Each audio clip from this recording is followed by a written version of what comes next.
Yep. Apparently, I guess Maddox playing hurt. Just how impressive were you with the way he played through that? Yeah, I think he showed his toughness and who he is, and his commitment to the team. Playing hurt like that, coming back in, not skipping a beat.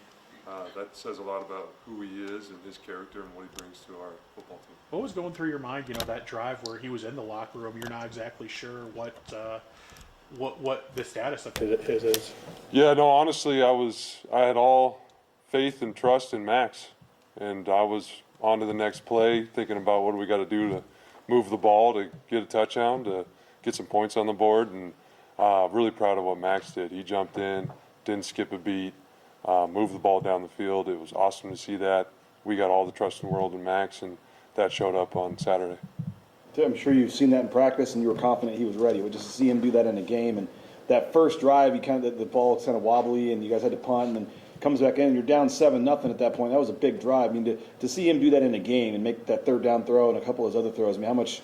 I don't know. Better? Maybe none if you've seen it in practice. But do you feel any better? No, it's always better to see it in the game. It's one thing to see it in practice, but to do it in the game, I think we know what he's capable of. But I think he proved to his teammates what he's capable of, and he built that trust with them, which is huge moving forward. And like I said, in our mindset at that point, we were running our offense. It didn't matter who the quarterback was at that point. We needed to move the ball and score, and Max did a phenomenal job. The confidence factor, especially when he comes off the field, knowing that he just did his first big job at the first big time. And I don't know if you got on the phone and talked to him a little bit, but can you tell that there was a little jump and a little bit of spark of confidence?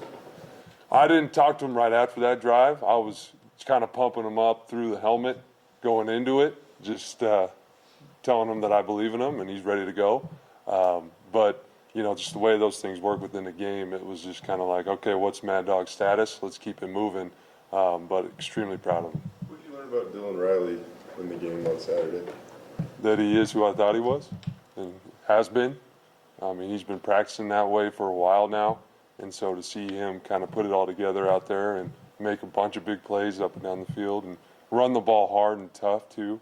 Those non-explosive plays, he's still running really hard, being efficient in the run game for us, which was something that we were focused on. So I'm just so proud of him, excited for what's next for him too. Spencer called it a good problem to have, but how do you kind of figure out now the carry distribution at running back? I think, again, it goes back to maximizing their skill sets, figuring out how we can get them involved, how we can utilize what they do best. That's still the primary thought. Coach Montgomery does such a good job with those guys throughout the week, getting them prepared, but also having a plan going into the game as far as what it looks like. That is always flexible, depending on, obviously, health, depending on how they're playing, depending on who's got the hot hand. That's always subject to change, but it's a good problem to have, as Coach D said. Where do you see, especially with Dylan, Malik, and Sire, you said you're trying to find out what they do best situations. I guess right now, what do you think for each of them their best use is? I think right now, that's a great question. I think Cy is still a very physical runner. He still brings a lot of value in a lot of areas. I mean, Dylan is proving that he can do a lot of everything and then has the big play ability. And I think I've really appreciated Malik's growth these first 3 games. He's gotten better and better and better, and I think we know what he provides out in space as a returner, catching the football. So there's a lot of things there, and it's really just my job to make sure those guys are getting those opportunities to show what they're capable of. Just this offense in general, I mean, Eastern Washington, you had 300 passing, 300 rushing. You almost did it again the other night. I think they said it was the first time in like 6 years you guys have had back-to-back 500-yard games. I mean, how just the flow you guys are in offensively, passing the ball, running the ball, I mean, how do you feel right now? Yeah, it's all about balance. Honestly, that's the goal of our offense, is to be balanced. And we knew we had to improve in a lot of areas after week 1.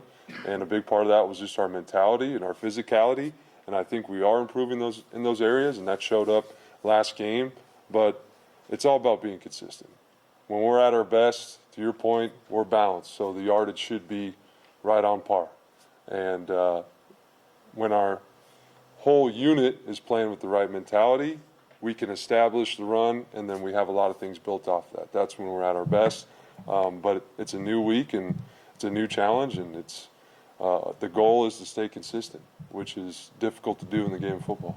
Tight end is such a big spot for running the football, and I don't think a lot of people can realize that. But Louder had such a big block on that big third down run from Riley, it basically sealed the game. So how proud are you of that group and just how they've been blocking? Yeah, very proud of that group. I mean, it goes unnoticed a lot of the time what they do in the run game and the physicality that they play with and the toughness that they're showing to do some of the things that I asked them to do. It takes a lot of courage, so really proud of that group. I think it provides such a huge advantage to our offense when you got multiple tight ends that are willing to block. And it's something that we got to continue to evolve with, get better with, but so proud of that group. First couple games, it felt like Chris and Ben were kind of the focus at receiver, but how nice was it to get Latrell involved in this last game? Yeah, it was great to get Latrell involved. I mean, he's a big part of what we do, and at the end of the day, we want to get multiple guys involved.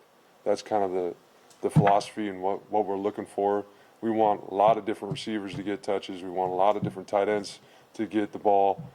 So again, when we're operating like we should as an offense, you're going to see a lot of guys get the ball, but Latrell deserves all those opportunities just because of the leader he is for our offense, for our team, and then it's good to see him kind of get those plays and make those plays. What can other guys in that room learn from his experience? That's a good question. I think a big part of it is how he does it every day, how he's willing to go in and block that safety all the time, no matter what, and what that comes with in the pass game and what the compliments come with that in the pass game, and bringing that right mentality every day, and good things are going to happen. Football always rewards you when you have that good work ethic and mentality. Some of the penalties offensively, what did you see from some of those? Yeah, the pre-snap penalties are still a problem for us. It's something that we have to fix. I have to fix. It's my responsibility. And then there's a lot of penalties that showed up in the game that happened within the play that are not a lack of effort, but a fundamental or a technique thing that we have been focusing on, that we're going to continue to focus on and to clean those up. But the pre-snap ones we have to eliminate. That being said, I mean, you guys put yourself in some tricky third and long situations, but you got out of a number of them. What did you think of your resiliency in those moments and Max's ability to, push the ball downfield on a couple of those? Yeah, I think it's just responding to the, moving on to the next play, being able to respond. Obviously, we can't live in that world. You don't want to be doing that every game. We try to prepare for those moments. If they do come up, we're ready for them, but we got to clean up the penalties because we don't want to be in those long situations anymore. But I think it says a lot about the group and their ability to move on to the next play and attack it as it's coming and not dwelling on what just happened. Like Maddox, and I think it really seems like he holds on to the ball too long. Like against Air Force, he seemed to he's getting it out pretty quick when he needed to. I don't know, how good is he at that? And even I know there was one bad throw that, I mean, you guys were back on third and long when he throws a pick in the end zone, but for the most part too, when he misses, he misses where he's probably not going to get in a lot of harm's way at times, at least against Air Force. Yeah, I think, that's been ongoing focus for us with him, is just making those good decisions consistently, getting rid of the ball consistently. He's got a good internal clock. He's got a good feel for the game. I was proud of just his overall accuracy and how he was confident he was ripping the ball. I mean, that's all we want to see. When he does throw an interception, which is really rare, you're like, okay, well, what happened on that play? It's even more rare to see Maddox throw an interception in the end zone, the interception that happened. Was that a miscommunication somewhere? It looked like on the TV copy, Madsen and Zach Hill were having a pretty serious conversation regarding kind of where people were supposed to be. Could you break that down for us, Nate? Yeah, I think a big part of that, honestly, that's my fault, my responsibility. That whole sequence of what happened, it was a good learning experience for our players, but that's ultimately my fault. I didn't feel like I put him in a position to have enough answers to execute. He was forcing something there at the end, which was avoidable, and that starts with me, and the communication comes from me to Zach, to him. So that's really what it boils down to. How many times have you seen Cage Casey's block on that 75-yard screen? Just the times that I've watched the game, he played a great game overall. He really did. He he was confident. Had great energy throughout the game. He was dominant, and that's the Cage that we know and love. And I'm excited for him to do that kind of game after game. But yeah, those are the ones you live for as an O lineman. Those are the ones you never forget right there. That's pretty cool. Drew mentioned this last week, but having played here, having been an edge here, he takes a little more pride in certain things he says. So, I mean, you played that position here. You went to the NFL and stuff like that. To see him doing that at your position, like, I don't know, do you relate to him any differently at all or anything like that? I don't relate to Cage. No, I never did that. I could never run like that or block in space or any of those things. So, no, I'm just always excited to see, an O lineman play at a high level because I just love watching good football. And so to see him continue to get better and grow and then make those plays in those situations, I mean, that's just what you want to see as a coach, and then obviously as an alum and former lineman, it's fun to watch. You talk about the penalties and stuff. I think going back to last year, he has one penalty. Going back to last year, I mean, just as, and when you think O-line, usually you only talk about it when they're doing something wrong. I mean, just he kind of, I guess not quietly anymore with some of those blocks, but I mean, he just kind of does his job and doesn't give up sacks and doesn't take penalties and just kind of does everything the right way. Yeah, and that's really the mentality of an O-lineman. It's no news is good news, right? You don't want to be talked about. If you are, it's usually in a negative way because that's the reality of the position. So he's a great example of kind of what we talked about before, the fundamentals and technique. And when you do those things consistently, you can play clean, but still do it with the mentality. So I think he's been doing a great job with that. What do you see from the App State defense?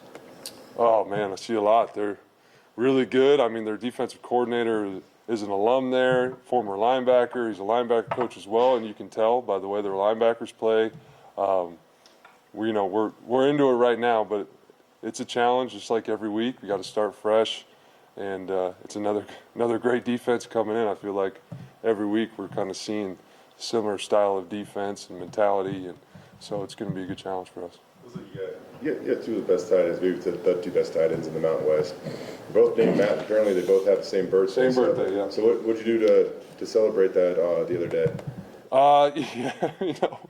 It was morning of the game when we really celebrated. So we just had our normal tight end breakfast and celebrated with a little French toast, but nothing crazy. But it's pretty cool that Matt and Matt have the same birthday. How close are those guys? I mean, they room together on the road. The younger one is like obviously really starting to prove himself as a playmaker and stuff like that in the passing game. But like, Yeah. how close are those guys? I think the whole room's pretty close. That's what makes it pretty special. It's a tight-knit group, whether, Louder, who's a senior, or if it's a freshman that just came in, they're all really close, and that's kind of just their personalities. There's low ego, and they're fun to be around. And, Matt and Matt have gotten close by being roommates on the road, by being together, by being in the trenches so much, but the whole room collectively is pretty close. Well, thanks, Coach. Awesome. Thanks, guys.